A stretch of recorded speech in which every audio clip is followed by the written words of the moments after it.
ये इम्तियाज़ जलील साहब की धमकी नहीं दी है, ये उनका प्रभाव है। एक महिला को इंसाफ दिलाने के लिए इम्तियाज़ जलील साहब ने कदम उठाया था और उसके लिए समाज के हर फर्द, समाज के हर वर्ग ने उनको उसका समर्थन दिया।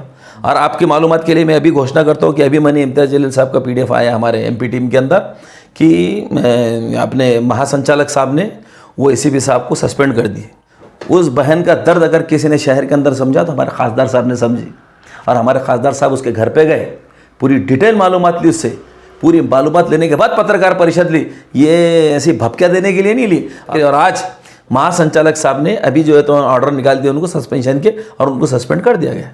और ये जितने भी महिलाओं की बात कर रहे थे ये BJP के लोग कि रिक्शे वाले छेड़ रहे, तो ये ACP साहब कौन सा रिक्शा चलाते थे? ज़रा उनसे पूछिए आप, ये ACP साहब कौन सा रिक्शा चलाते थे बोलना। देखिए कल जो है तो पूरा डेलीगेशन जो है तो महानगर पालिका गया BJP का, उसमें शहर अध्यक्ष थे शिरीष बोराड़कर। उन्होंने कहा है कि महानगर पालिका को अगर विकास में हमारा साथ चाहिए तो हम खुल के सामने आने को तैयार हैं।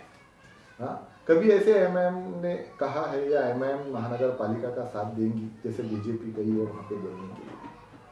नहीं, देखिए उन्होंने किस संदर्भ में बात किया, BJP वालों ने महानगर पालिका के आयुक्त साहब से क्या बात की, ये उनका अपना मसला है कि वो चैलेंजिंग बात कर रहे हैं या उनको ललकारने वाली बात कर रहे हैं या किस गलत फहमी में बात कर रहे हैं कि उनका अगर समझो सपोर्ट रहेगा तो ही शहर में विकास रहेगा। वो बहुत बड़ी गलत फहमी है।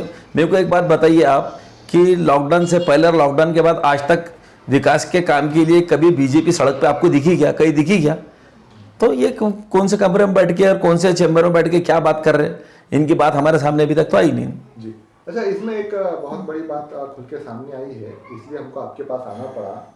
वो मीटिंग लेने की बात कर रहे थे औरंगाबाद के विकास में, जैसा स्मार्ट सिटी के अंतर्गत हो या G20 के अंतर्गत हो। कमिश्नर ने कहा है कि जब तक आप खासदार को जाकर मिलेंगे नहीं तब तक के जो है तो ये बात मीटिंग में डिस्कस नहीं होंगी, आप जाके खासदार से मिलिए। तो किस मीटिंग? उन्होंने कहा है कि हम जो है तो खासदार से मुलाकात नहीं करेंगे, हमारे खुद मंत्री मौजूद है। इस पे आपका क्या कहना है और आप उनका स्वागत करते हैं? नहीं, कौन से खासदार से मिलने की बात हुई थी उनकी? जो औरंगाबाद क्यों, तो यहाँ BJP के खासदार भी मौजूद है, भागवत कराड़ साहब। अब वो अगर उनके खासदार से नहीं मिलना चाह रहे तो अपन कहीं उनको रुकेंगे, जाओ मत मिलो, अच्छी बात है। वो किन से नहीं मिलने की बात कर रहे हो? खासदार इम्तियाज जलील। देखिए, खासदार इम्तियाज जलील साहब यहाँ के इलेक्टेड MP है, और अगर सुप्रीम अथॉरिटी ने और कमिश्नर साहब जिनको कानून तुमसे हमसे ज़्यादा समझता है, अगर उन्होंने कोई प्रोटोकॉल की बात अगर ये ना समझोगे समझाइए कि वे जाओ समझदारी से काम करो। क्यों, तो विकास के काम और विकास के मुद्दे अगर इस शहर के अंदर, इस प्रदेश के अंदर को उठा रहे हैं तो खासदार इम्तियाज जलील साहब उठा रहे हैं। अभी 2 दिन पहले DPDC की मीटिंग हुई। DPDC मीटिंग के अंदर के आप पूरे मिनट्स और आप पूरी मीटिंग के पूरे हालात अगर उठा के देखेंगे तो वाहिद मेरे नज़र में एक हमारे खासदार इम्तियाज जलील साहब है पूरी मीटिंग के अंदर, जिन्होंने जिला परिषद के तमाम स्कूलों की हालत ज़ार को सामने रखा। गरीबों के बच्चे जो ग्रामीण क्षेत्र के अंदर जो जिला परिषद के स्कूल में पढ़ते, वहाँ के स्कूलों की पूरी हालत बताई, इमारतों की पूरी हालत बताई, वहाँ पर असुविधा जो लोगों को सहूलतें नहीं वो बात बताई, और उसके लिए फंड की डिमांड की। तो गरीबों के बच्चों को पढ़ाई से जोड़ने का काम सबसे बड़ा अगर करने का काम कोई कर रहे थे इम्तियाज जलील साहब कर रहे। अगर शहर में विकास करने के काम कोई बात कर रहे थे इम्तियाज जलील साहब कर रहे। जितने भी विकास की बातें हो रही है, जितने भी समाजी धारा से लोगों को जोड़ने की बात करें, इम्तियाज जलील साहब ही तो बात कर रहे हैं। तो हो सकता है कुछ ना समझ नादान बच्चों को उन्होंने समझाएंगे कि जाओ इम्तियाज जलील साहब से सीखो, उनसे बात करो और उनसे बात करके मीटिंग करो। नहीं, लेकिन MM BJP का स्वागत करेंगी? नहीं, MM क्यों BJP का स्वागत करेंगे?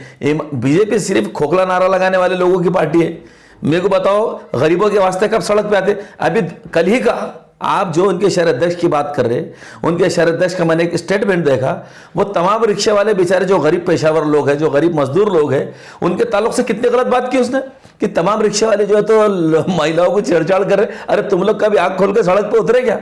ये अमीरों की पार्टी है, BJP पार्टी अमीरों की पार्टी है, और इनको ऐसा लगता है कि गरीबों पे आरोप लगा दो इनका काम खत्म हो गया। मेरे को आप बताइए, रिक्शा चालक लोग जितने भी रिक्शे के अंदर जो रोजगार अपना कमाते हैं, ये पूरे गरीब तबके के लोग हैं। वो काय को किसी महिलाओं को छेड़ेंगे, वो काय को पैसेंजरों को छेड़ेंगे? अरे हकीकत तो ये है कि ये लोगों ने कभी जमीन पर उतर के BJP वालों ने देखा नहीं कि महिलाओं की समस्या क्या है, महिलाओं की समस्या को दूर कैसा किया जा सकता है, खवातीनों के मसले क्या है, उनके एजुकेशन के मसले क्या है, उनके सिक्योरिटी के मसले क्या है, तमाम मसलों के बारे में इनको कुछ मालूमात है कि उठाए जबान लगा तारप्पू और जबरदस्ती बेचारे गरीब रिक्शा वालों को इल्जाम ठहरा रहे। मैं पूरे महाराष्ट्र की बात नहीं करूंगा, औरंगाबाद शहर में जैसे हम तो एक पत्रकार है, एक नेता होने के नाते आप मानते हैं औरंगाबाद में महिलाएं सुरक्षित है? देखिए, महिलाएं सुरक्षित है, महिलाओं का सम्मान भी लोग करते हैं, लेकिन जितनी भी महिलाओं के साथ छेड़छाड़ हो रही है, जितनी महिलाओं के साथ में जो है तो दुष्कर्म हो रहा है, जितनी महिलाओं को जो है तो जद में लाया जा रहा है, तमाम नशेवर लोग जो नशे का सेवन कर रहे हैं, जिसका बेड़ा कई दिन से हमारे खासदार इम्तियाज जलील साहब ने उठाया कि शहर को नशे से मुक्त करो। अरे नशे से शहर मुक्त होगा तो मैं आपको जिम्मेदारी से बड़ा जुर्म से मुक्त हो जाएगा। तो महिलाएं अगर सुरक्षित कहीं नहीं है तो नशे वालों से नशे बन रहा है। आम आदमी जो भी हो सब महिलाओं का सम्मान करते, कोई रहो, सभी जातीय धर्म के लोग महिलाओं का सम्मान करते हैं जो होश में, लेकिन मदहोश बेहोश लोग वो बराबर उनके हाथ से जो तो जुर्म हो रहा है और महिलाओं का जो तो उत्पीड़न भी हो रहा है। आप एक नेता हट के औरंगाबाद शहरियान के तौर पे इम्तियाज जलील खासदार का काम कैसे देखते हैं, क्या नजर से देखते हैं? देखिए, ये तो तारीख दोहराएंगे इस बात को कि आज तक मुल्क आज़ाद होने के बाद हमको एमपी तो बहुत मिले होंगे यहाँ पर, कुछ मेरे पैदा होने से पहले भी होंगे, मेरे पैदा होने के बाद जिनको मैंने देखा, लेकिन लोगों की तड़प रखने वाला, तमाम समाजों का दुख दर्द अपने दिल में रखने वाला, तमाम समाजों के पार्लियामेंट में आवाज़ उठाने वाली अगर किसी शख्सियत का नाम है तो वो वाहिद और वाहिद है इम्तियाज जलील साहब। हम कोई चापलूसी की बात नहीं कर रहे, हम कोई बड़ाई की बात नहीं कर रहे, मिनट्स पे बात कर रहे हैं, मेरिट्स पे बात कर रहे हैं। आप पार्लियामेंट की उनकी तमाम स्पीचेस उठा के देख लो और जितने धरने आंदोलन उन्होंने किए सड़क के ऊपर वो उठा के देख लो, तमाम जनता के लिए है। सबका साथ सबका विकास की बकवास बात करने वाले बीजेपी के लोग हैं, लेकिन सबका साथ सबका विकास के लिए अगर सड़क पर उतर के आंदोलन कोई करता है और पार्लियामेंट में कोई आवाज उठाता है तो ये तारीख बनाई है खासदार इम्तियाज जलील साहब ने। बिकॉज कि देखिए, काबिल आदमी को आप लोगों ने चुन के दिया है।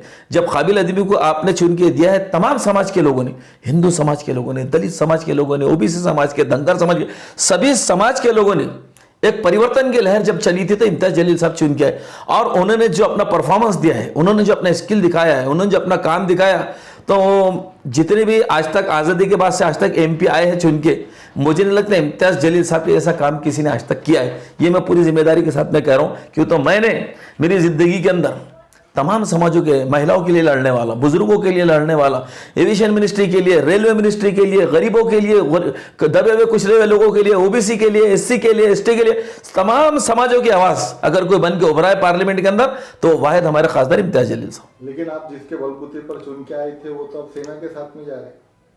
किन की बात कर रहे हैं आप? वंचित की। कौन? देखो, हर पार्टी को अपने, देखिए जिनके बलबूते, देखिए सुनिए मेरी बात, सेना के साथ सवाल बलबूते, सुनिए कांग्रेस, सुनिए, आप जवाब ले लीजिए ना सर। आप सब पक्ष एक हो रहे, एमएम को अकेला छोड़ दिया, अब आपके साथ में कोई नहीं है, सिंगल है आप। देखिए, आप एक बात सुनिए, आपके साथ देखिए, आप हमारी बात सुनिए। गठबंधन किस आधार पे होते बताइए आप? हमारा गठबंधन ही हुआ था ना, वंचित बहुजन वंचित अघाड़ी के साथ में गठबंधन ही हुआ था ना।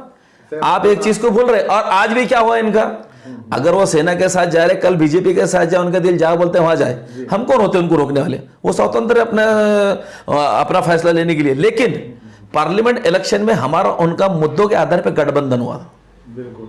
और गठबंधन मुद्दों के आधार पे होते हैं, मुद्दों के आधार पे होते हैं, समाजों के उत्थान के लिए होते हैं, समाजों को लेकर चलने के लिए होते हैं। बीजेपी शिवसेना जैसी फाशिस्ट और जातिवाद ताकतों को रोकने के लिए गठबंधन हुआ था। अगर आप उनकी गोद में जाके बैठ रहे तो हम कौन होते आपको रोकने वाले? कल आपको बुरे लग रहे थे, आज आपको बुरे लग रहे, आप सिर पे ले लो। का जो एजेंडा है वो सिर्फ मुस्लिम एजेंडा है, अगरचे आप किसी के साथ युति नहीं करेंगे। देखिए, कांग्रेस, राष्ट्रवादी कांग्रेस, बहुजन आघाड़ी, तुम्हारे को बोलो शिवसेना, ये सब एक होने के बाद में बंजारा समाज, मराठा समाज, हिंदू समाज, दलित समाज, सब समाज जो है तो उधर बढ़ जाएंगे। आपके पास में क्या बचा? मुसलमान। और मुसलमान भी 100% आपसे खुश नहीं है। आप बोल सकते हैं 100% औरंगाबाद के मुसलमान। देखिए मेरी बात, जब तो क्या बेस पे सुनिए आप मेरी बात, आज तो आएंगे आमदार आएंगे या आज आप जो बात कर रहे हैं ना, आप सारी अंदाजों पर, ख्यास आ रहे पर, काल्पनिक बातें कर रहे हैं। सुनिए आप मेरी बात, आप जवाब लीजिए ना। आप सिर्फ अंदाजों पे, ख्यास आ रहे पर, काल्पनिक बातें कर रहे हैं। जब इम्तियाज जलील साहब ने पार्लियामेंट का पर्चा भरा और जब इम्तियाज जलील साहब ने नॉमिनेशन फॉर्म भरा, क्या कहते थे सब लोग? 1 लाख वोट नहीं लेंगे, 1.5 लाख वोट नहीं लेंगे, कहां से चुन के आएंगे? मुसलमानों के इतने, इनके इतने, उनके उतने, 4 लाख वोट लिए, चुन के आए। प्लस इम्तियाज जलील साहब ने मुंतखब होने के बाद में सारे समाजों में काम किया है। आप समाजों को बांट रहे हैं, ये इधर वो उधर वो उधर, लेकिन हमारा ये यकीन है कि तमाम समाजों को जो इम्तियाज जलील साहब ने काम किया है वो तमाम समाज इम्तियाज जलील साहब को मैं यकीन के साथ करा फिर से खासदार बना के भेजेंगे। चलिए, मतलब किसी से युति करने की जरूरत नहीं, देखिए बात आप देखिए, फैसला आप मत कीजिए ना, हमसे पूछिए ना, सुनिए ना आप सुनिए ना, सवाल युति की नहीं है। अगर कोई हम ख्याल पार्टी हमारे पास आती है और जो हमारे मुद्दों के आधार पर हमसे गठबंधन करना चाहता है, जो बीजेपी को रोकने के लिए बात करना चाहते हैं, बीजेपी की गोद में बैठने वाले लोग नहीं चलेंगे हमको, बीजेपी को रोकने वाले लोग अगर आएंगे तो इंशाल्लाह उनसे हमारे नेतागण क्यों नहीं बात करेंगे, बिल्कुल बात करेंगे। जो G20 होने जा रहा है, पहले औरंगाबाद पूरी तरीके से खंडर नजर आता था। जो भी रास्ते से गुजरते थे, ना फुटपाथ थे, ना दीवारें जो वॉल्स होती है पालिका की, वो अब एकदम सुनहरे अक्षरों में लिखे जा रहा है, पेंटिंग हो जा रही है उसके ऊपर। आप किस नजर से देखते हैं इसको, आपका क्या इसका? देखिए, प्रशासन की जिम्मेदारी है कि हमेशा उन्होंने विकास के काम करना चाहिए, और जो लोगों की सत्ता स्टेट में होती है, जिन लोगों की सत्ता सेंट्रल में होती है, उन्होंने वैसे फंड भी प्रोवाइड करना चाहिए। फंड अगर आएंगे तो यकीनन विकास के काम होंगे भी। लेकिन ये G20 के जो डेलीगेशन आ रहा है, ये फॉरेन से कुछ लोगों का लेडी डेलीगेशन आ रहा है, तो ये डेलीगेशन को ठीक है, शहर का रंग रोगन किया जा रहा है, शहर को अगर दुरुस्त किया जा रहा है, लेकिन यही काम अगर बरस के 12 महीने चलता रहो तो यकीनन शहर स्मार्ट बन सकता। नहीं, आपको लगता है कि सरकार सीने पे पत्थर रख के जो है तो औरंगाबाद को डेवलप कर रही है? क्योंकि पिछले 20 सालों में तो हमने देखा नहीं इस तरीके से डेवलप। नहीं, 20 सालों में डेवलपमेंट नहीं हो रहा था, इसलिए कि आपने जो था अनएजुकेटेड लोगों को मेंबर ऑफ पार्लियामेंट बना के रखा था, आपने गैर जिम्मेदार लोगों को जो था MLA MP बना के रखा था। लेकिन अभी 5-7 सालों से जो डेवलपमेंट आपको दिख रहा है, ये MIM की ही मरून मिन्नत है। इम्तियाज जलील साहब आमदार बने तो असेंबली में आवाज उठाए, खासदार बने तो पार्लियामेंट से फंड्स लेके आ रहे, 26 कारपोरेटर जमीन पर उतर के काम दिखाए। देखो, काम भी MIM ही कर रही है, ईमानदारी की बात यह, आंदोलन भी MIM कर रही है। लेकिन अभी जो आप G20 की बात कर रहे हैं, तो एक डेलीगेशन आ रहा है, उसके अंदर ज्यादा मैं नहीं चाहता हूं सियासी बात होना चाहिए, लेकिन जैसा अभी प्रशासन काम कर रहा है वैसा बरस के 12 महीने करना चाहिए, तो यकीनन शहर स्मार्ट बन सकता। जब से खासदार साहब ने कल रात में तत्काल प्रेस कॉन्फ्रेंस बुला के जो है तो एक चेतावनी दी, एक घोषणा की कि औरंगाबाद 20 तारीख को बंद होगा। किस संदर्भ में? जैसा जो PI ने, असिस्टेंट कमिश्नर ऑफ पुलिस ने जो महिला के साथ में बदतमीजी की उस संदर्भ में, तो ये गिदड़ भक्की है क्या सचमुच बंद होने वाला? मेरे को एक बात बताइए, जो पीड़ित महिला है, जो हमारी बहन के साथ में नाइंसाफी हुई है, अगर इम्तियाज जलील साहब उसके हक में खड़े, उसको इंसाफ दिलाने के लिए, तो क्या गलत बात है क्या? बताइए ना आप मेरे को। अगर आपने कानून की वर्दी पहन लिया तो आपको ये किसने हक दे दिया कि आप अपने आप को कानून से बड़ा समझ ले? और ये जितने भी महिलाओं की बात कर रहे थे, ये BJP के लोग कि रिक्शा वाले छेड़ रहे, तो ये ACP साहब कौन सा रिक्शा चलाते थे? जरा उनसे पूछिए आप, ये ACP साहब कौन सा रिक्शा चलाते थे बोलना।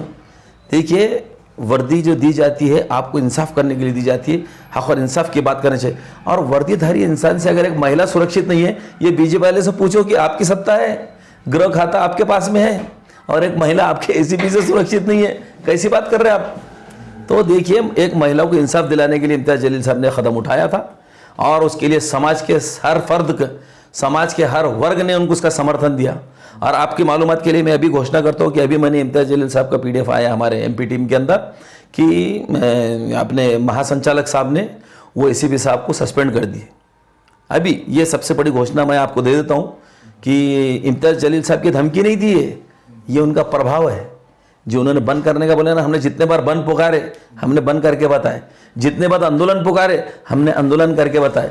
प्रशासन ने कई झूठे केसेस हम पर, कई मुकदमे दाखिल करे, लेकिन हमने जनता के हक की आवाज़ उठाई। और महिलाओं के लिए, ये महिला के लिए उठाई हुई है, दबी हुई कुचली हुई हमारी बहन जिसके साथ में बदतमीजी की गई, जिसका विनय भंग किया गया, उसके पीछे, उसके घर पे गए थे क्या BJP वाले?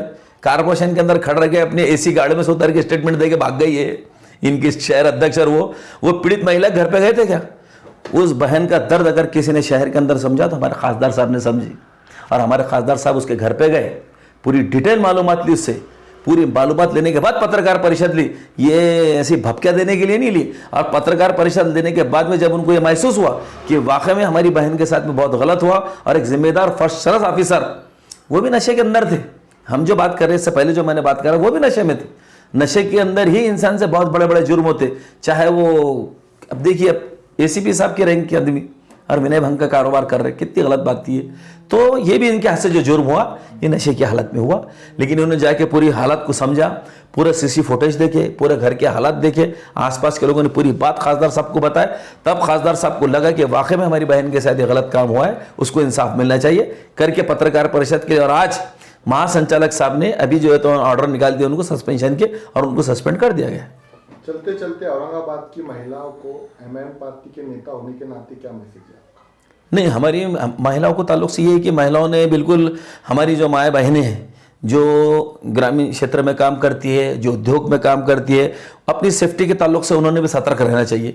और जहाँ भी उनको सिक्योरिटी की ज़रूरत पड़ती है, सतर्कता की ज़रूरत पड़ती है, उस आवाज़ को उन्होंने बुलंद करना चाहिए। और अगर कोई उनके साथ में अगर कोई दड़पन करता है, कोई अगर उनके साथ में अगर ऐसी कोई हरकत करता है या उनको ऐसा लगता है कि उनकी सिक्योरिटी नहीं है वहाँ पर, तो उन्होंने बिल्कुल खुल के 112 के ऊपर शिकायत करना चाहिए। इम्तियाज़ जलील साहब का ऑफिस खुला है, वहाँ आना चाहिए। उसी के बाद में हमारे कारपोरेटर्स के ऑफिस खुले हैं, वहाँ आना चाहिए। बिल्कुल शिकायत करना चाहिए, जुल्म सहना नहीं चाहिए। और हम तमाम समाज के लोगों को भी ये कहेंगे कि मैं कहता भी हूँ कि भाई देखिए, जो भी समाज के इंसान है, चाहे हिंदू, कोई भी समाज के लोग रहो, सब समाज के लोग एक दूसरे की महिलाओं का बिल्कुल आदर करते भी है। लेकिन जो जुर्म बढ़ रहा है, मैं बार बार आपको कहूँगा, बटन का नशा, गांजे का नशा, चरस का नशा, शराब का नशा, बियर बार का नशा, शराब खानों का नशा, इसके अंदर ही महिलाओं के ऊपर जो नशे करते हैं, ये महिलाओं के ज़्यादा अत्याचार करते हैं, और महिलाओं पर इनके हाथ से ही ज़्यादा अत्याचार होते हैं और जुल्म होते हैं। आपका नाम और पोस्ट बता दीजिए। देखिए, मैं एमआईएम का एक अदना सा कार्यकर्ता हूँ, आरिफ हुसैन।